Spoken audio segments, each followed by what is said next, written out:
Bueno, bienvenidos a esta nueva emisión. Iba a decir de Polémica en Barrabar, pero no. Estamos en el día 4 de Nerdearla. La verdad tuvimos días completos de charlas, tuvimos de todo, tuvimos estreno de 2 documentales, uno de los cuales vamos a estar hablando ahora.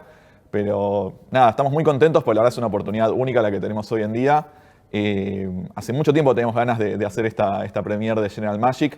Es un documental, ya habrán visto, esperamos, díganos en el chat, yo estoy acá monitoreando un poco el chat. Díganos quiénes pudieron ver la peli ayer, quiénes conocían la historia.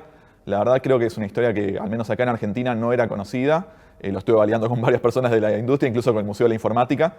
Y la verdad es una historia fantástica, pero que no era conocida. Y es una oportunidad única la que tenemos hoy en día acá en Nerdearla de haber visto el documental en exclusiva con subtítulos en español. Y además de tener el panel que ahora voy a presentar, que es un lujo. Nunca creo que hicimos, acá detrás de cámara el abogado me dice, no, nunca hicimos nada así en Nerdearla, la verdad que estamos muy contentos.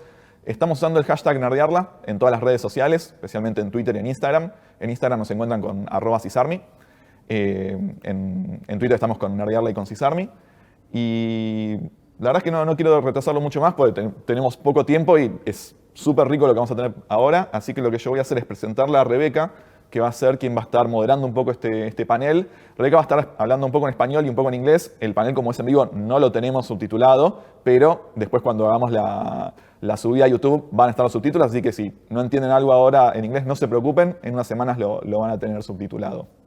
Así que les cuento de Rebeca Hwang, es cofundadora y general partner en Kalei Ventures, y es la Senior Director del Center for Global Entrepreneurship and Family Business de Thunderbird School of Global Management, bien ahí en inglés.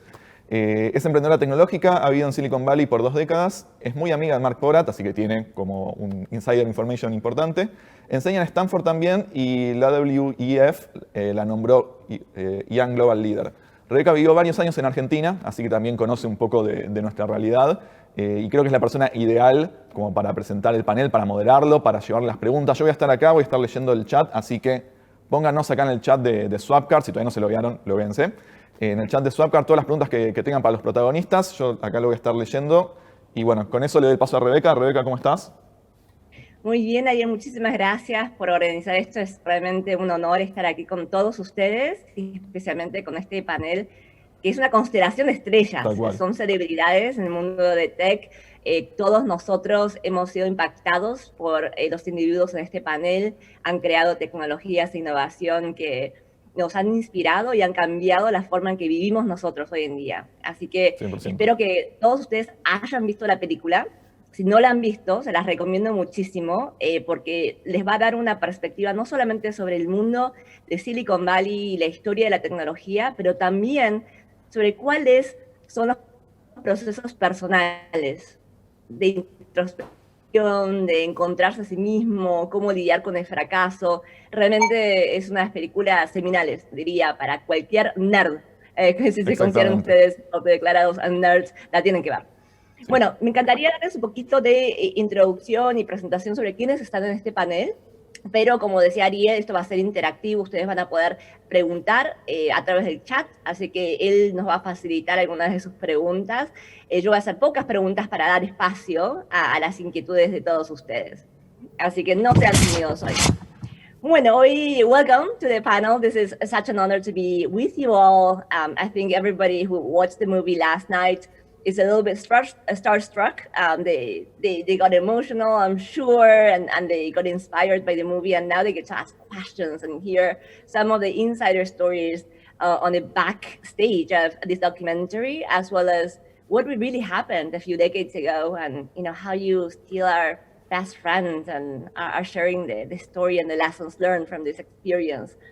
I'm going to introduce you guys in Spanish, so I'll come back to you with the first questions in English in a minute. Aquí tenemos entonces en al fundador, al visionario que creó el concepto inicial de Stanford con un doctorado y como un Aspen Fellow, empezó a pensar sobre el futuro de la tecnología y la información. Ahí surgió el primer concepto de lo que hoy tenemos como en nuestras manos, el iPhone, y juntó al equipo que en ese momento era los All Stars, ¿no? Si se imaginan el equipo olímpico de la tecnología, fue juntado por Marc para trabajar en este sueño, en esta visión muy ambiciosa que terminó siendo General Magic. Pero también Marc tiene una carrera ilustriosa, más allá de General Magic, en donde él se enfocó mucho en crear compañías para combatir el cambio climático, con compañías como CalStar, Zeta Communities y Serious Materials, y hoy sigue trabajando de lleno, compartiendo estas historias e inspirando a la generación de ustedes sobre cómo crear visión, innovación y tomar acción para poder solucionar algunos problemas más urgentes y más desafiantes que tenemos hoy en día.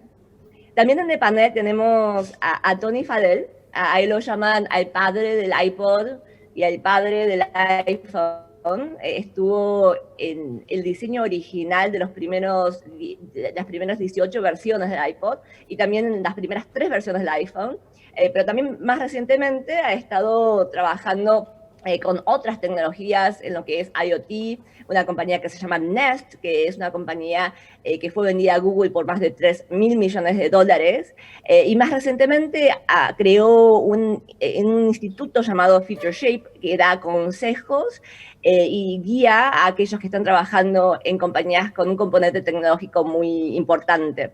Pero Tony es también alguien con el que ustedes todos pueden identificarse, ¿no? Él creó compañías desde la secundaria, estuvo siempre construyendo, creando valor y tiene 30 años de estar en la industria, realmente creando innovación y conceptos nuevos, que muchos de ellos siendo usados por cientos de millones de personas hoy en día. Y una de mis héroes de toda mi vida, Megan Smith, que fue bueno, desde sus épocas en MIT, una ingeniera, inventora, creó muchísimas patentes, y después de MIT fue a trabajar para Apple Japón, y de allí fue la empleada número 7 de General Magic, en donde ella creó muchos de los diseños y los productos que luego vieron ustedes en la película.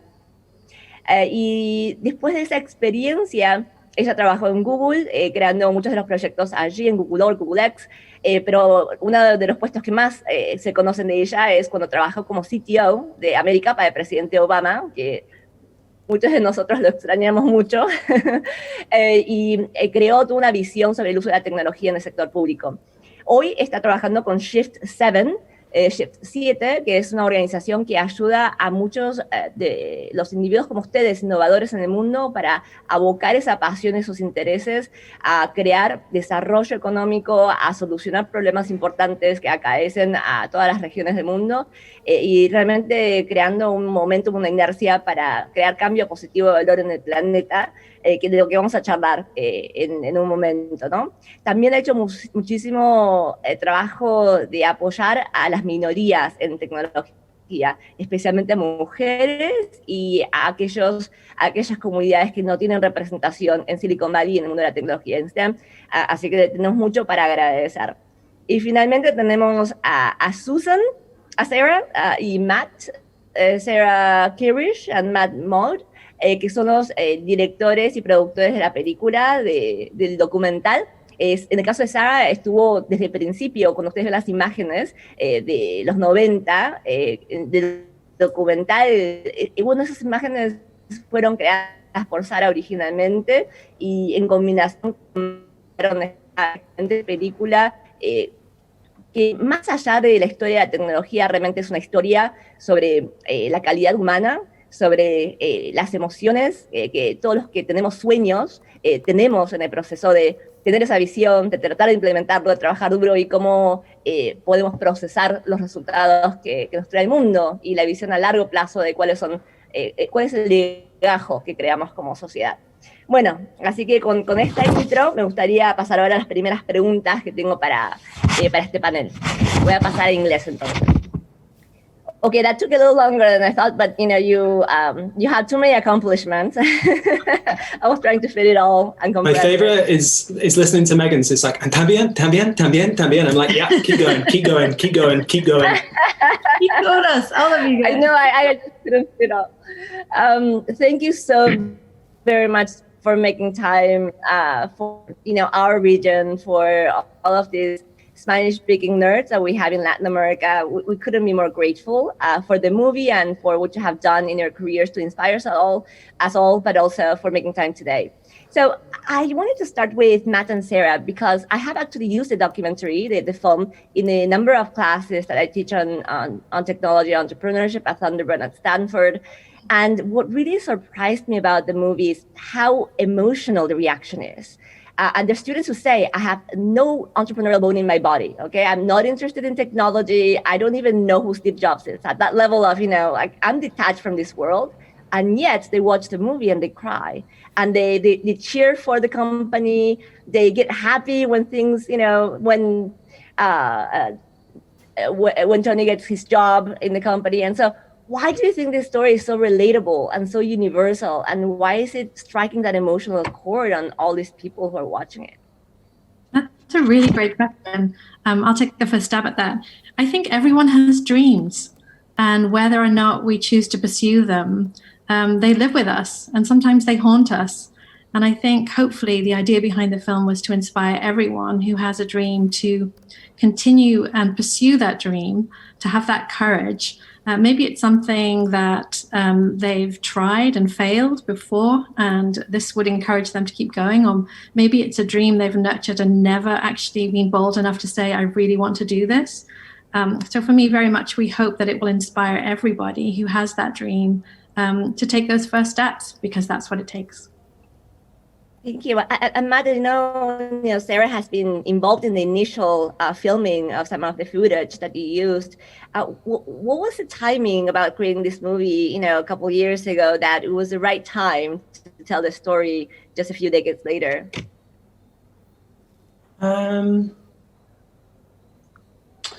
It's.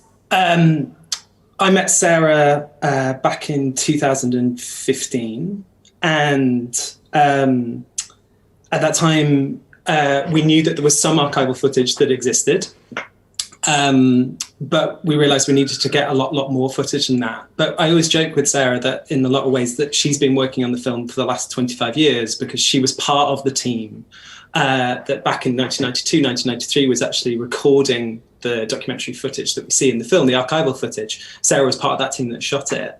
And so she was in and out of the company every day. She made so many friends there. She met her husband there. And so I think being able to see all of the achievements of the magicians post General Magic, the seed kind of kept on growing and kept on watering, that maybe there's a film in this. If we can understand what are the ingredients, what were the special things that existed at General Magic that kind of gave the roots to so many different technological innovations and a camaraderie that existed. If we could understand that when making the film, those lessons might be important to future people. Yes, and then for me, kind of personally, it's more emotions that I was kind of really interested in. Lo siento, mi disculpa, porque mi español es bastante malo, pero mi cosa era intentar responder la pregunta en español. ¿Está bien? ¿Es okay? Okay, so regularmente, oh my goodness. What a treat. Regularmente cuando hablo de hacer la película, digo que no estoy tecnología, absolutamente, no estoy prácticamente interesado en la tecnología. Antes de trabajar en General Magic, por la nombre 4 personas que trabajan en tecnología, todos los hombres, todos los, ¿cómo se dice founders en español? Fundadores. Fundadores. Okay, so Bill Gates, Mark Zuckerberg, Steve Jobs, Elon Musk. Pero como soy filmmaker, me interesan las animaciones y las personas más que los productos o los logros. Y el hacer la película era importante tanto para Sarah como para mí, que hacemos una historia guiada por las personas. Y por eso que el público se pone triste, la gente se alegra de ver la película, porque las personas y sus historias son tan reales y fáciles de identificar. Identificarse, ¿no? Sí. la película es importante porque se logró en General Magic y después, iPhone, iPad, eBay, LinkedIn, Google, Android Nest, La Casa Blanca de Obama, con Megan, pero la película deja interesante por lo que pasó cada persona. Por eso, personalmente, creo que la película es importante. Especial, porque muestra las personas y las emociones de las personas increíble en este panel, yo creo que. Y muchas gracias por hablar sobre el efecto humano y la historia humana, ¿no? And a follow-up on that note, Matt, I do agree with you. This is a story of friendship. It's a story of a human process in having these dreams and how to implement them. And I was wondering, one of the things that are done masterfully in the film, from the perspective of a filmmaker, is that you really get everyone to reach that level of vulnerability, to share stories that for some could be a little painful to revisit. It was a really intense period. And going back there and going back to the moment when, things didn't happen as expected, it could be something that they closed down, the doors on a long time ago. How did you manage to create that level of genuine, authentic vulnerability in everyone? And I think that's what people relate to, but it's also so hard to get that as filmmakers. I think it was the bravery of the people, less what we did and more their willingness to take that step. And to me, vulnerability is a key to greatness. I think the people who are willing to look at what's not working or what maybe they're not doing well and need to do better is really the key to mastery. So I think it's just huge thanks and credit to all of those people who are willing to take that step. It's a very big step, especially when you're doing it in the context of a feature film. And I think Marc actually really, in many ways, I think had to take the most steps in that direction. And I think I have undying admiration for the fact he was willing to go there with us. Fantastic. Well, on that note, in terms of the magicians who are in the movie, I think, Tony, everybody I know, falls in love with your character in the film, because when, a lot of our audience is really young and they're engineers or technical and they can relate to your process. You have been building things all your life. Now you find this company that has your heroes as main founders. And you work so hard to get that job. And I think every single person is cheering for you to get that phone call and get that internship. But also, I think it's a story of, somebody who's finding their magic, right? I call it the Harry Potter story. It's like the typical character arc of a hero who is trying to find his identity, his magic, and then becomes really powerful with that magic, and their struggle in that process. So I have a couple questions for you. One, for all of those people in the audience who are really trying to right now find their magic, right? Or my power, what is it that I'm going to offer to the world? What kind of advice do you have? And second, I actually watched your long conversation with Tim Ferriss, and I was really impressed by all of the introspection that you have done, especially after General Magic, and how that process helped you find your superpowers and find your grounding, and then, of course, all of the success that you had later on. So could you speak to that? And, because when you see the cross-sectionals, you see a really bright person gets a job, the company doesn't do well, and then years later, you're on top of the world, and it looks easy, but I'm sure it was not as easy. Yeah. But no, seriously, I think to your question about advice, for me, it was really about don't be afraid to fail. Don't be afraid to fail. What we're taught at school to do is we're taught not to fail. We're taught to learn, but do not fail. And in life, it's the exact opposite. You fail and then you learn. So to actually really learn something, you have to go through all the motions and learn and learn and learn. But you only really learn about what you're doing right or wrong through the failures that you have. And so it's not bad to fail. You're taught that getting an F or a D on a test is bad. In life, it's okay as long as you keep going and you learn from it. And so, and I stuck with it. I just kept my head down. The internet came and I just said, I'm doing devices. I love this thing that I was working on. I'm going to continue doing it. And I kept doing it all the way and continued on for decades.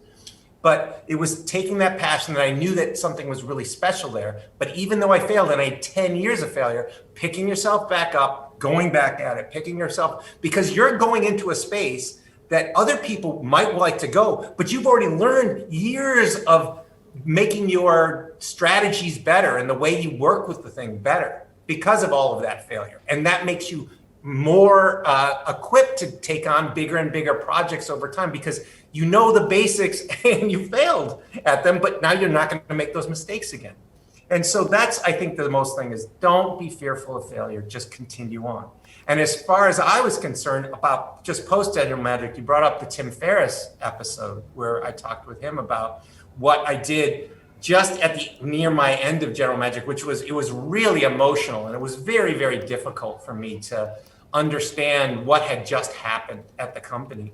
And so I had to separate my own thoughts from what was reality and trying to tease that out so I could then learn from what was the failures of the company and what we were doing versus what I needed to improve on and what I might have failed personally. And so you have to always you can blame the company, but you can also say, well, what was my part in it? What did I need to learn to get to that next stage in life? So you have to separate it. And that whole journey, basically 1.5 to 2 years after General Magic, allowed me to pull that apart and kind of set me on that trajectory that, I ultimately ended up on, but only after many more years of failure. No, and there's a lot of intentional reflection, introspection, and really getting to know yourself, going inwards before you go outwards. And the other thing that was remarkable about the story that you tell in the movie, is just how much of a hustler you were, even at a very young age. I just look at all my students who are 20 and they say, well, can you intro me to 20 BCs? Like you do the work for me. And I'm thinking, you have LinkedIn, you have all of these tools, you have social media, you can stalk them on Twitter. You didn't have any of that. I mean, you have to really. There were no internet. Today, it's so much easier to gain access and to make contacts and everything. But you still have to hustle even today because a lot of people, they all have the same tools.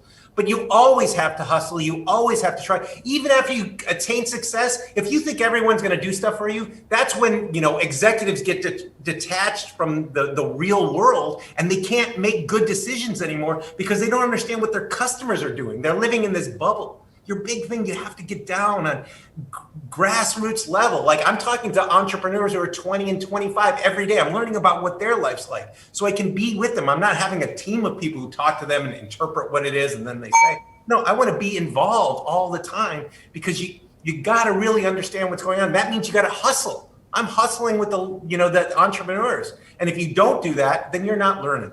And it's really important. Hustle means learn if you're listening.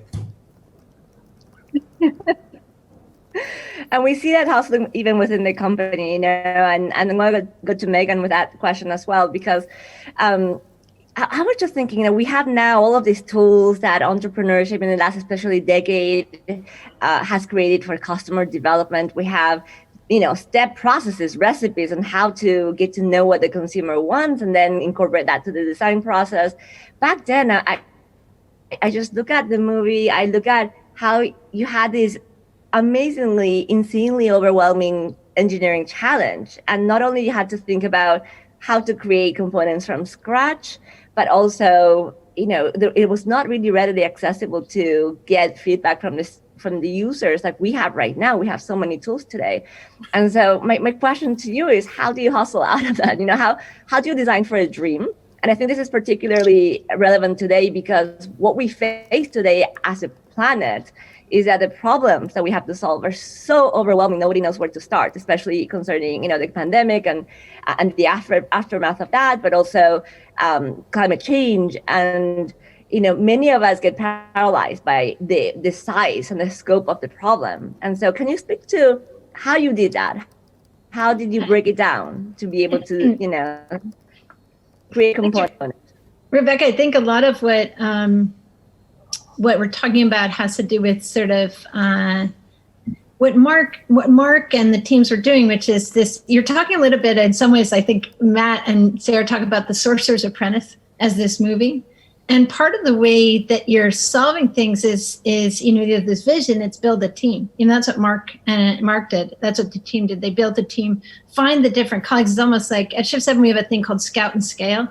You go looking for the colleagues who see the same vision, but they have a different part. Like Tony and I mentored under Wendell Sanders, who's one of the most extraordinary engineers. You know, I've got my Raspberry Pi here. So, you know, like a lot of people get to use this phone, but they don't get to use the chips inside, right? And Wendell had a chip in the very first Apple computers. And he, you know, just like Tony, he stayed at the hustle table. I don't know how old he was when he was with us, but, you know, into his 70s, he continues to be in the engineering teams and mentoring other people. You know, Marc mentoring us. Apple, and it was on the iPod team. Yeah, exactly, on the iPod team. So to go, you know, across the whole breadth, he was at Fairchild too, which is, the, you know, like the roots. And so this idea of a baton passing where the seniority, the leaders who know how to build teams and really community organize the innovation. And so in the case of learning from Wendell, you know, we were working on parts and chips and touchscreens and this. So we just started iterating. And Tony's point, it's not so much failure, stop, it's iterate. Oh, that didn't work. That didn't work. What size screen? And you just start, you can't like plan, you have to just do your way forward, action oriented. I wanted to show you this picture. Can you guys see this? There's a little bit of reflection. Mm-hmm. Can you see these little girls? They're talking to President Obama. And they're at this science fair. And so here they are. President Obama says to them, they have made a page-turning robot because they've understood that engineering and technology is for helping others. And so they've made this. They're dressed in capes, of course, having fun with each other. They're in first and second grade. And the president says, you know, how'd you guys make this? And they said, well, we had a brainstorming. And he starts laughing. And then he's like, and then what'd you do? And they said, well, we made some prototypes. Now, think about that. Just take a moment.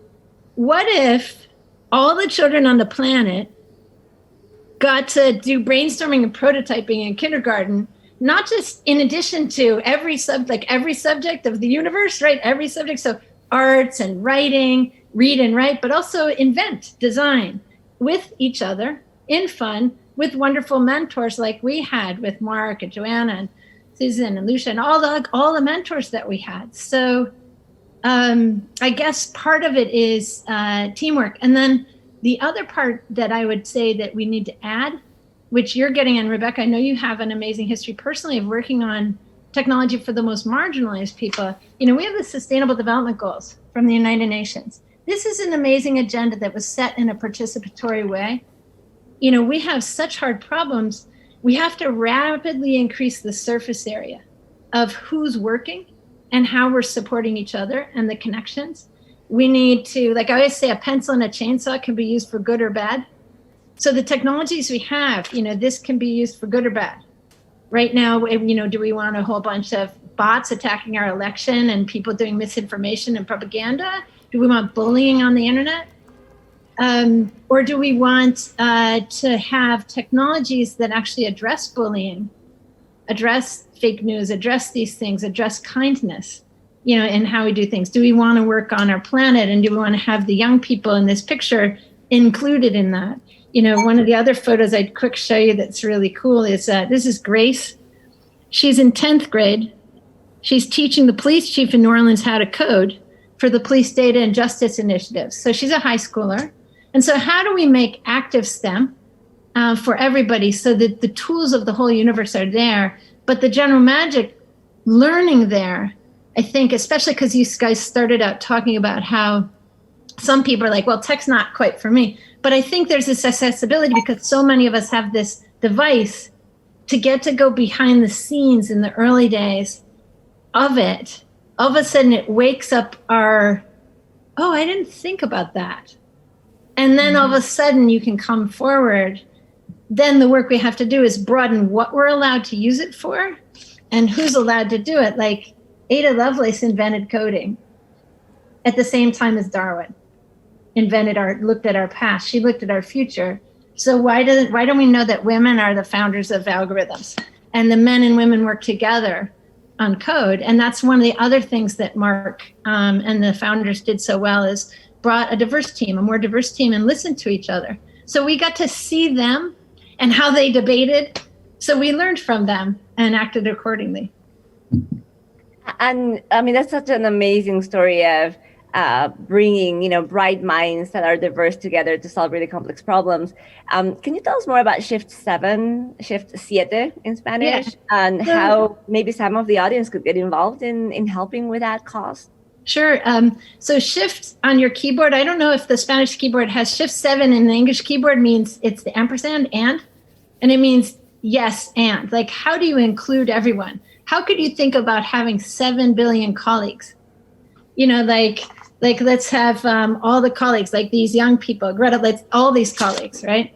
And how do we accelerate each other and really work on the moon? I think that, we really feel like the moonshot of this time, the real moonshot, Kennedy said we choose to go to the moon and do the other things, not because it's easy, but because it's hard. And Ira Glass, one of our great commentators, said, wait, why do you say we choose to go to the moon and do the other things? What other things?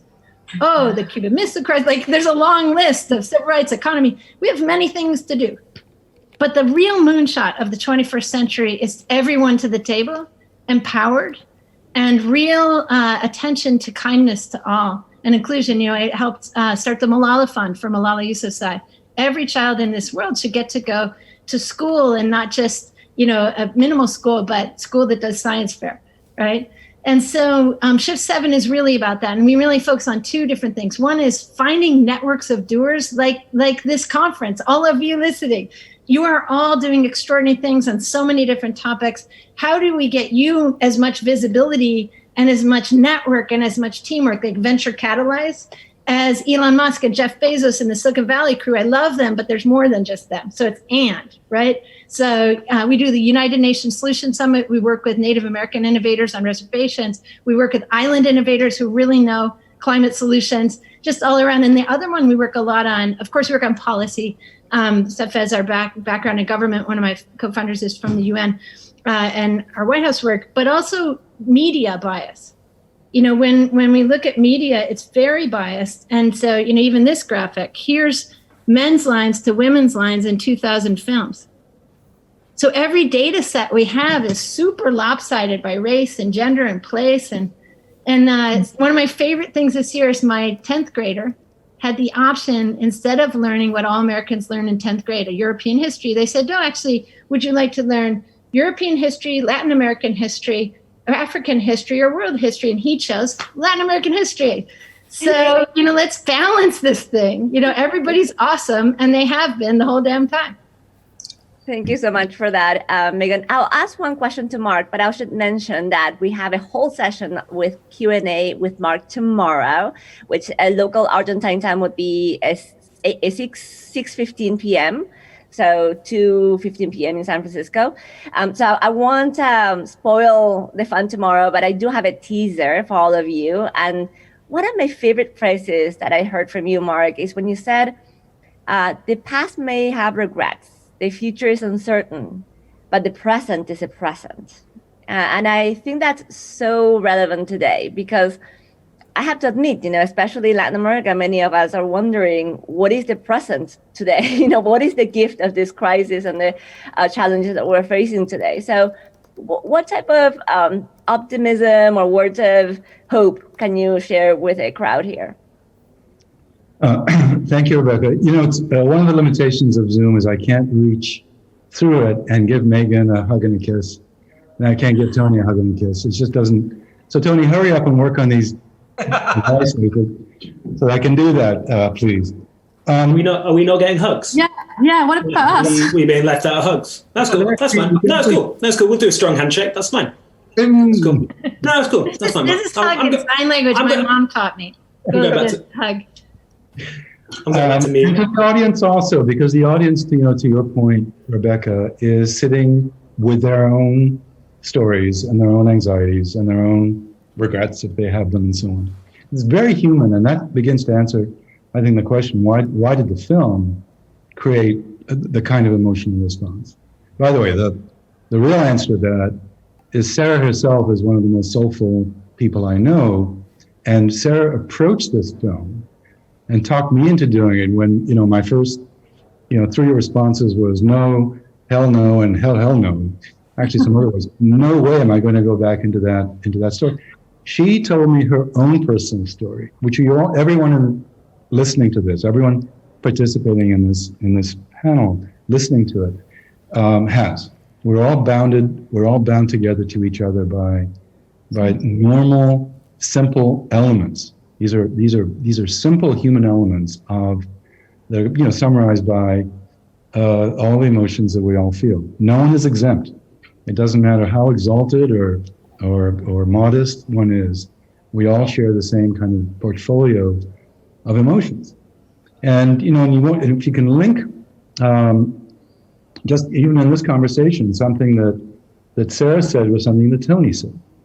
Tony understood and embraced his own vulnerability at failing, and actually had to parse it, as he just mentioned, into 2 parts. What was my responsibility? What do I take ownership for? And walk into that in a clear-minded way, while carrying the burden of what he was describing as 10 years of failure. So in some sense, being interested and willing and positive about embracing who you are as a person, and really taking accurate stock, which is very hard to do, accurate picture of strengths and limitations, I think is the beginning of it. The second thing I would say is, the present is a present. That kind of sounds like slightly Buddhist for those of you who follow Buddhism. I don't mean to plagiarize the great Buddhist literature, but it is true that we are here at this moment. The things in the future have not yet happened. All that's happened is our projection, our internal narrative, our internal storytelling about the future. It's made up in our heads. It's made up in your head. And if you choose as a choice, as a kind of which is an expression of one's maturity, I think, as a human being, to choose a negative story, or to choose a defeatist story, or to choose a story that's full of blame or recrimination. That is the story that you're telling yourself, and that's in fact your framing for your own future. Similarly, if you look at your own past, and Rebecca said the past contains some regrets. If you look at your own past in that same negative frame of mistakes made that are so clear today. 2020, we're in the year 2020, and it's really easy to have 2020 vision about the past. It'll be equally true in 2021, you'll have 2020 vision about the past. If you focus on the story about what you didn't do correctly, and there's not a person on this panel, from Megan to Matt to Sarah to Rebecca to Tony to myself, or sitting in the audience that hasn't made mistakes in the past, they're so obvious today that if you could just magically go back there and change them, things would be so much better. That is true of all of us. And every single person on this panel today, as we sit here, has projections into the future they could even be crystal clear. Tony deals with the most extraordinary group of entrepreneurs on the planet because they seek him out as a guru, as a mentor. And he knows, I'm sure, I haven't talked to Tony about this, but I would bet you that it is the case. The certainty, the absolute clarity with which people say, I see what I'm going to do as a positive story, not a negative story, is incorrect. In 6 months, even that certainty and that clarity and that conviction, in 6 months we'll see, oh my God, that was really embarrassing. And that's exactly what Megan was talking about. Is it a failure that today we have a vision that 6 months later, for ourselves and for what we want to do, that 6 months later or a year later or 2 years later seems like so flawed? No, because it's what Megan said. It's you fail in that moment of having that inspiration, that vision, and then you realize that you have to keep going and going and going. Tony said the same thing. You have to keep iterating, learning, and having the courage to do that. So yes, time is a continuum. There's a future, there's a past, there's a present. We only live in the present. The rest is storytelling that we tell ourselves. There can either be helpful stories or they can be hurtful stories. And that's a choice. That's a spiritual or emotional choice we all get to make and control. That's great agency and empowerment you're giving all of our audience in really deciding intentionally how they want to react to the reality that we live in today. I have a question for all of you. I know Ariel has an announcement pretty quickly, so I'm going to post a question and let you think about it for a second while Ariel makes announcements. But what you just said, Mark, reminded me of what I heard from Iron Man, Robert Downey Jr. He said in an interview with David Letterman, I'm an optimist because optimists allow room for uncertainty. Pessimists want certainty, right? And in some ways, just the nature of being an optimist means that, the future has changes and things that you don't know. I would love to ask you if you feel optimistic about the future. We have a lot of things that are happening right now that may happen in the future that are not necessarily positive. And so I would love to hear your reasons why you feel optimistic if you do. Ariel, do you want to make the announcement? It's 10:40 exactly. I know you wanted to tell people. Yeah, thank you, Rebeca. Anuncio súper breve. En 5 minutos comienza la primera charla del track azul. Tengo acá el machete, dame un segundo. Es la de Juan Cruz Fortunati de Dome Wars. Comienza y 45 ahora, horario Argentina, ¿no? Va 3 y 45, perdón, 2 y 45, horario Argentina. Estoy buscando el machete y no lo tengo, perdí el tab. Bueno, 2 y 45, la charla de Leño Labs de Juan Cruz Fortunati. Era solamente eso. Quería tomarme un minuto solamente, voy a hablar en inglés como pueda. Rebecca and everybody, thank you, it's been great. We have a couple of more minutes. We are going to extend it until 3 p.m. So 3 p.m. here. So we have like 20 something minutes. I just wanted to let you know that the chat is exploding. They are really liking our conversation here. They went crazy, Megan, when you pulled up the Raspberry Pi, and people want to know which version of Raspberry Pi you have over there. Can you show it? It's an old version. I don't know. I have to look. It's like looks like probably good 4 or 5 years ago, from 2011 or so. I'll find some more too. I have a tiny one that's so cool. No, but people went crazy. Tony, you're growing arms. I was going to say, Tony, I'm loving who you've got working with you. Your stylist is the best. Yes, don't you like it? Isn't she great? She does a great job. Hey, Tori. Okay, honey. Thank you. I love you. Yeah, and Matt, also people went crazy when you spoke Spanish. So people are really liking that. Speaking out loud reminds me about how bad my Spanish is. No, it was great. So yeah, let's go back. Rebecca, you had a question, and then we have some questions from the audience as well. So if you want to go ahead and answer Rebecca's question. Yes, you know what? Let's hold off on the question on the optimism, and we can wrap up with that. And let's take the question from the audience. Ariel, do you have a few you'd like to share?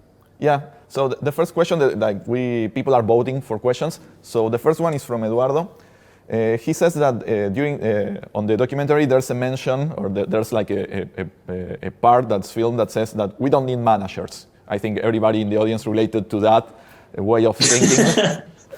So first of all, how do you feel about that now, like thinking like that at the time? And also, what's the minimum structure you think you should have in order to hold that creative and innovative spirit, but at the same time being able to ship and to meet deadlines? Who's going to take that? Tony should go first. Okay, well, I'll take it. I didn't really ever have a manager before General Magic, so when I got to General Magic, they said no managers. I'm like, okay, that sounds fine to me. Well, I think a lot of the people around, when they said we didn't have any managers, they only had really bad managers in the past, or ones they didn't respect. So therefore, they're like, we can just do this ourselves. Who needs managers?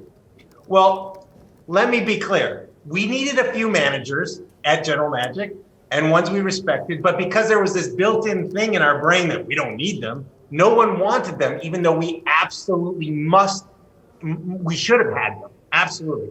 And I have learned over time that you have to have really great, respected managers and leaders to drive a team, because doing the work and managing the work and all the communications between all the different things to create these, maybe you have a small app and it's got 4 people on it or 5 people. But when you do something really large with hundreds or thousands of people, you need this glue and grease to put it together. And different people have different skill sets. So it is incredibly important at certain stages of the company's life that they add management and they add process. But it has to be done right. It's not too much red tape. It's not bad managers who just sit around and dictate and everything else.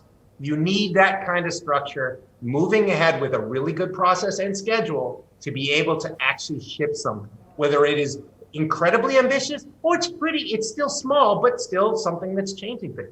It is absolutely critical. One point on that,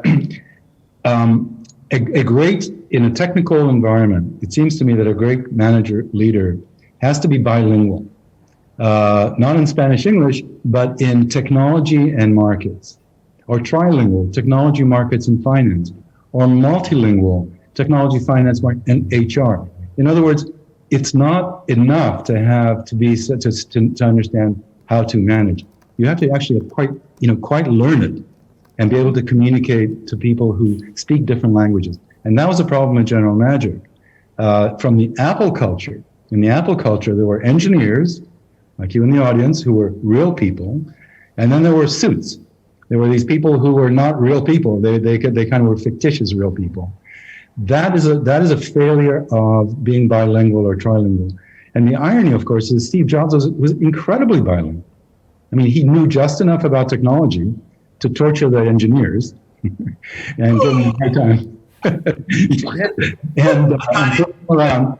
But he knew just enough about the engineering and was studied enough in the engineering to actually, move engineers to do certain things. But he also, of course, had a genius for understanding markets and timing and all the rest of that.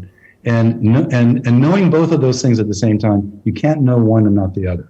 And that's probably what we were missing at General Magic. Because you mentioned Steve Jobs, Mark, I know the audience will thank me for asking this question. Any of you have your favorite Steve Jobs story that you would like to share with this crowd in the context of General Magic and all the lessons that we can learn from the movie? Share the my Steve Jobs story is know when to say no. And saying no is actually a lot more important than saying yes. For sure. Too many people want to please too many persons want to please too many people, so they just say yes to everything instead of no, no, no, and be very clear on why no and why yes. And if you don't do that, then you've just wasted and spread your time and your resources much too thin, and you can't get any kind of traction. So saying no and understanding why is most important. Any others? Yeah, I think I was bringing up this picture. I'm showing you guys a little picture. This is Joanna Hoffman, and this is the early Mac team. You see there's a lot of gender balance, and there's even a baby in the picture. And our colleague Susan Kerr in the bottom corner here, right there, she did all the graphics that we all use around the world. I think one of the things that's interesting is that he would it's back to Mark and Bill and Andy and John, great teams together that would really, not fight with each other, but friendly friction or some friction and allow that. I mean, Joanna is a physics grad from Eastern Europe, from MIT, like us, Rebecca, and she's really intense and she's a genius and she's a marketing rock star and technical. And so she was always Steve's sparring partner. And you've seen her in the movie Jobs. Kate Winslet won the Golden Globe by playing her.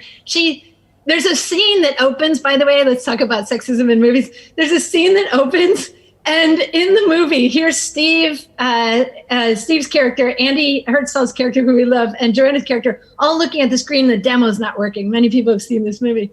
In the moment, somehow Joanna doesn't know that there's a special screw to open. I'm sure Joanna probably chose to have a special screw for the back. It's so crazy when we see the stories retold. So I love that you're asking about Steve. And along those lines, one of the things about the baby in the picture, Steve was really strong-minded that one person who had a baby would go home to be with his family. And I think a lot of people don't know that. They think that there's this brotopia culture that is somehow the pinnacle of the world, which is not correct. And it's really messing everything up. It's messing up a lot of the features. So we need to remember the real Steve, not the fiction of what we imagine we're supposed to do and perpetrate that. I mean, my favorite one comes with government, which is if you go to technology, the tech world, engineers are in charge and the poor policy and comms people are at the bottom. And when we go to government, policy and comms are running and the technology people aren't even invited. They're like the contractors out there. We need just a few inside, and we need to be more level. Like Marc was just saying, you know, Steve's skills. Let's thank all of the parts of the universe and the team more even. That's a real learning from Steve. Fantastic. Ariel, let's take a couple more from the audience because Sure. we have only 10 minutes left. Yeah, absolutely. Do you know or do you see any company, like any company now that has the same spirit as Sheryl Magic had?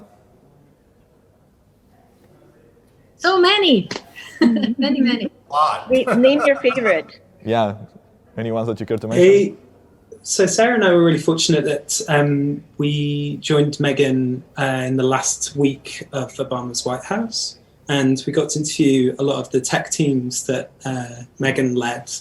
And meeting Megan's colleagues, and I always say with Megan, you know, the expression is like, when someone says jump, you then say like how high. With Megan, I always think it's out of which plane.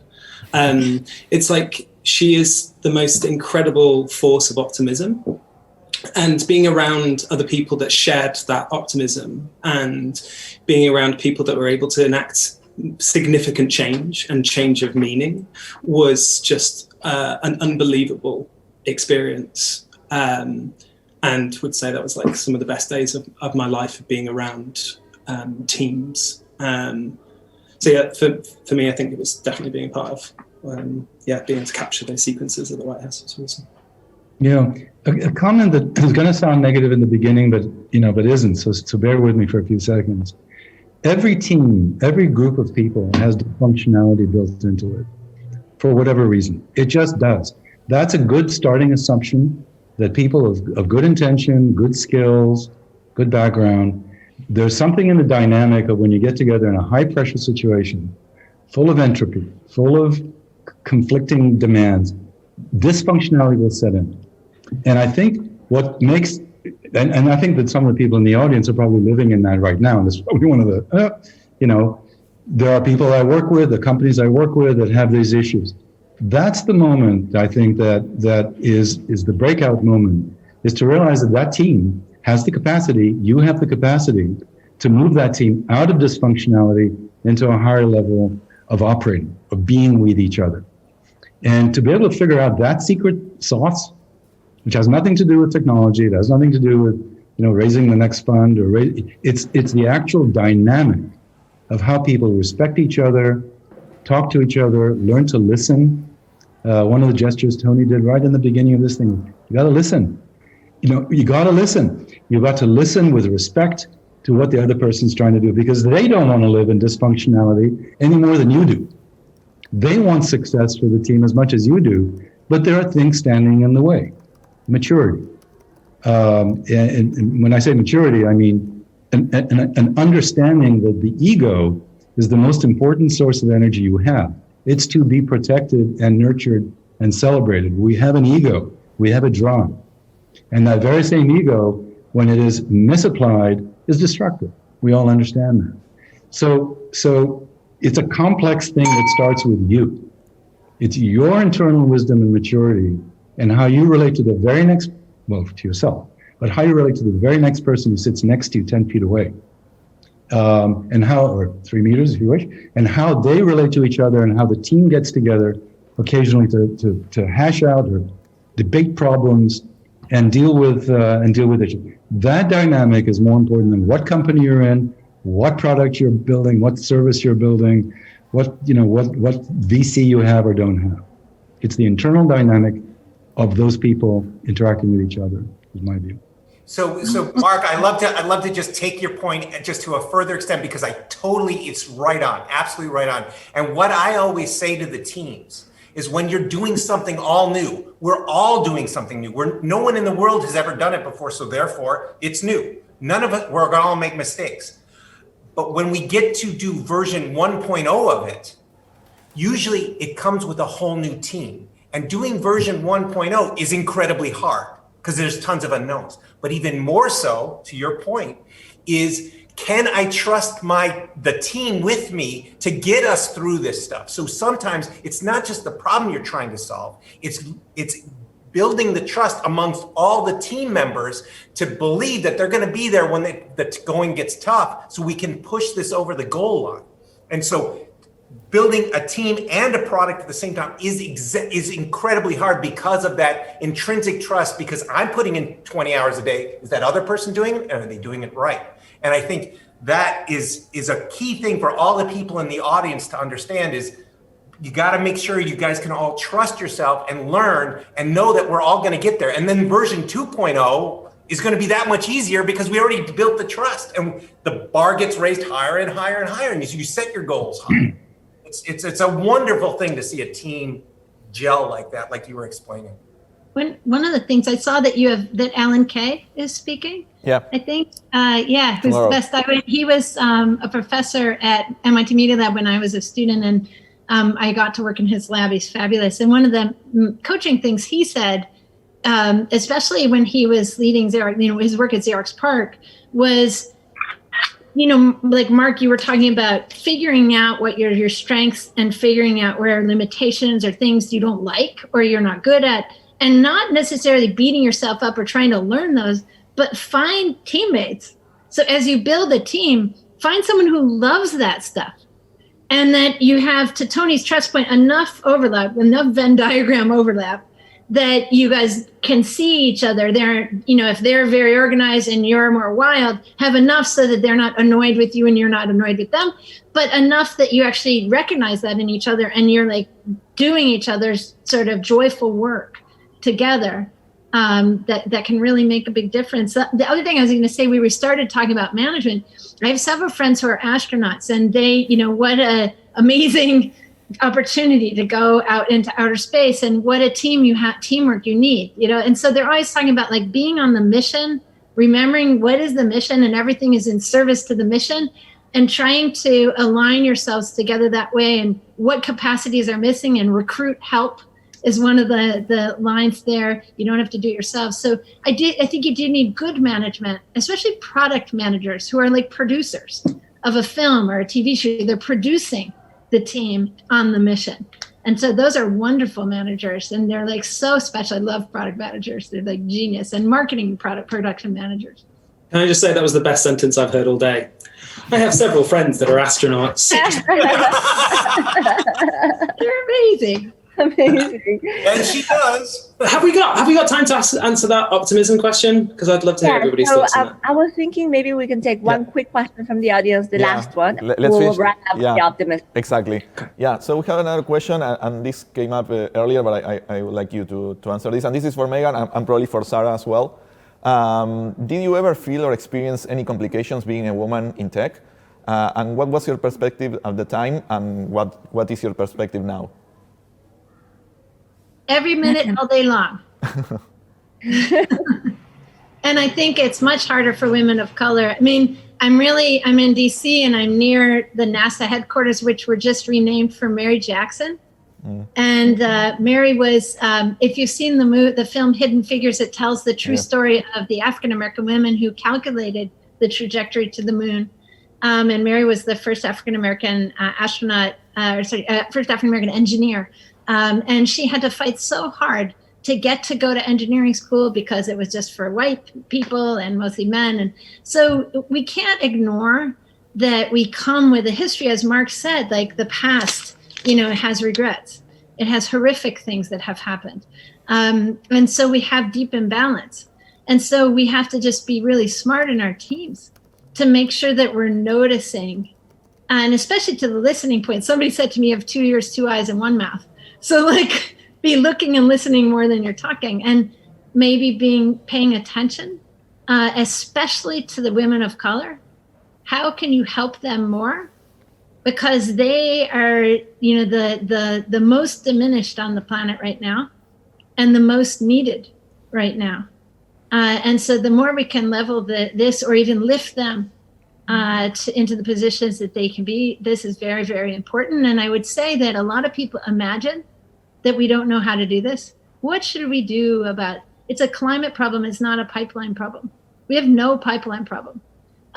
For example, Nikola Tesla, and Edison, they fought and they did amazing things. Like we all know of Tesla, right? So at the same time when Tesla was showing off all of his stuff at the Chicago World's Fair in 1892, Frederick Douglass, famous African-American leader here, Ida B. Wells, famous African-American data scientist for Black Lives Matter in the 1800s and justice, journalism, they fought to have a pavilion for African-American inventors and sculptors and patent holders and everybody at the Chicago World's Fair. And the list is on the internet of what it would have been. I hope somebody on this call will help me make it in virtual reality because we could have seen. And so it's not true. Like the people are here, they're amongst us, give them the space, give them the teamwork, give them the cultural experience in the team that deserves. Stop this climate diminishing of some and acceleration of others. We want everybody. Sarah, Sarah, if you want to answer the question, but since we are now approaching the end of the talk, could you also answer the question on the optimism for the future and why? And the audience asked, if any of you have any departing words that could be really inspirational for them, any, take-home message. Also, you can feel free to add something that they can mull over the next few days. So let's start with you, Sarah, and then we'll go with everybody in the panel and then wrap it up, which is very sad. I wish we could have 2 more hours. So, yes, Sarah. Thank you. Well, I think Megan said it beautifully. I think it's all of our responsibility to look around our tables and make sure that everyone has a seat. And I've been very lucky to have a seat in tech. I'm currently working in AI for breast cancer detection. And I couldn't be happier to be a woman in tech right now and have a very young but amazing team that is truly inclusive. So I feel very lucky. And in terms of optimism, I feel wildly optimistic. I know how much power to create beauty we have and to affect change that we have. And it's a question of will and a question of teamwork. But we have the capacity. So yes, I remain extremely optimistic, while hopefully not being naive. I realize there are big problems to solve, but I'm confident we can solve them. Thank you. Matt, would you like to go next?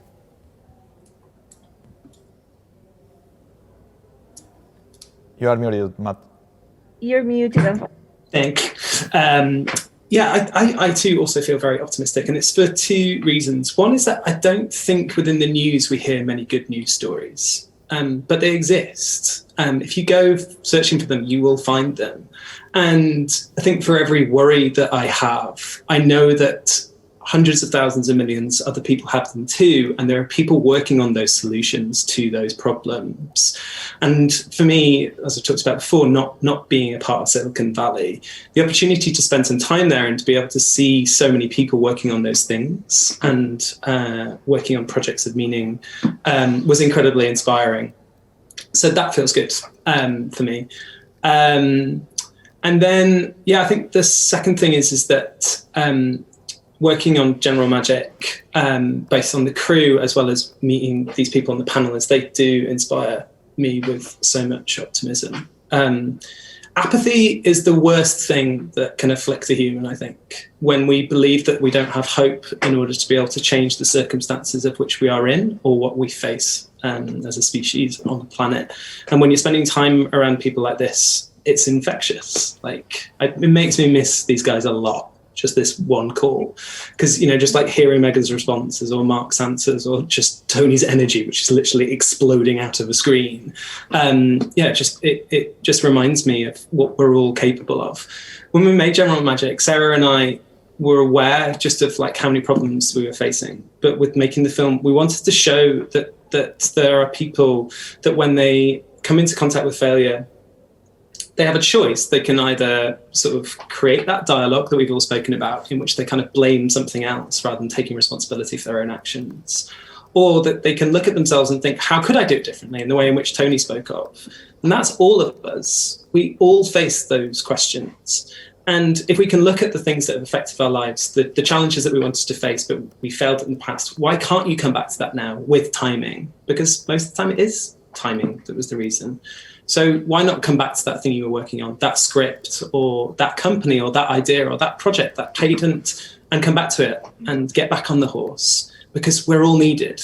Every single person on this planet is needed for the problems that we face. And so we hope with people watching the film that they'll also look back at the things that they were working on or are working on now and go, yeah, this is the time, because you're needed.